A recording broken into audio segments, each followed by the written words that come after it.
PR পদ্ধতিতে নির্বাচন দেশে আবার স্বৈরতন্ত্র চালু করবে বলে মন্তব্য করেছেন বিএনপির স্থায়ী কমিটির সদস্য সালাউদ্দিন আহমেদ।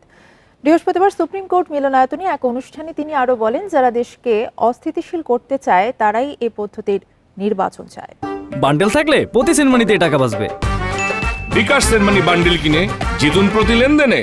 ন্যাশনালিস্ট ব্রিটিশ ল স্টুডেন্টস অ্যালায়েন্সের ১৫তম বর্ষপূর্তির অনুষ্ঠানে সুপ্রিম কোর্ট মিলনায়তনে প্রধান অতিথি হিসেবে যোগ দেন বিএনপির স্থায়ী কমিটির সদস্য সালাউদ্দিন আহমেদ।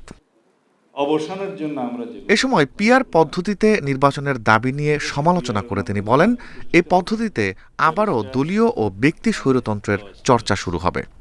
পিআরের মধ্য দিয়ে মার্কাকে যদি ভোট দেওয়া হলো, সেই দল কাকে এমপি নির্বাচিত করবে জনগণ জানবে না, জানবে সেই দলের সুপ্রিম লিডার, প্রেসিডেন্ট সেক্রেটারি অথবা মজলিসে শুরা।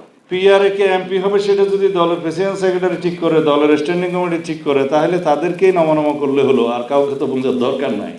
দেশকে অস্থিতিশীল করার উদ্দেশ্যেই এসব দাবি করা হচ্ছে বলেও অভিযোগ করেন এই নেতা। রাষ্ট্রে একটা সবসময় জ্বলন্ত পার্লামেন্ট থাকবে, সবসময় একটা অস্থিতিশীল সরকার থাকবে, সবসময় রাষ্ট্রের একটা অস্থিরতা থাকবে, সেটার বেনিফিশিয়ারি হবে পার্শ্ববর্তী কোনো রাষ্ট্র অথবা বাংলাদেশের যারা কল্যাণ চায় না তারা। সকালে শহীদ রাষ্ট্রপতি জিয়াউর রহমানের সমাধিতে শ্রদ্ধা নিবেদন করেন বিএনপির স্থায়ী কমিটির সদস্য ডাক্তার AZM জাহিদ হোসেন।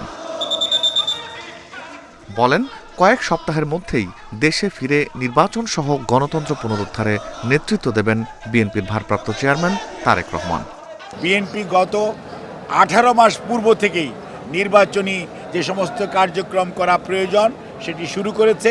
কয়েক সপ্তাহের মধ্যে ইনশাআল্লাহ তারেক রহমান এসে বিএনপির নির্বাচনী প্রক্রিয়া নয়, গণতন্ত্র পুনরুদ্ধারের শেষ লগ্ন সেটির নেতৃত্ব দিবেন। নির্বাচন সামনে রেখে দেশি বিদেশি ষড়যন্ত্র রুখে দিতে বিএনপি প্রস্তুত বলেও জানান ডাক্তার জাহিদ। নির্বাচনী যে সমস্ত রিফাত আলম, ইন্ডিপেন্ডেন্ট নিউজ, ঢাকা।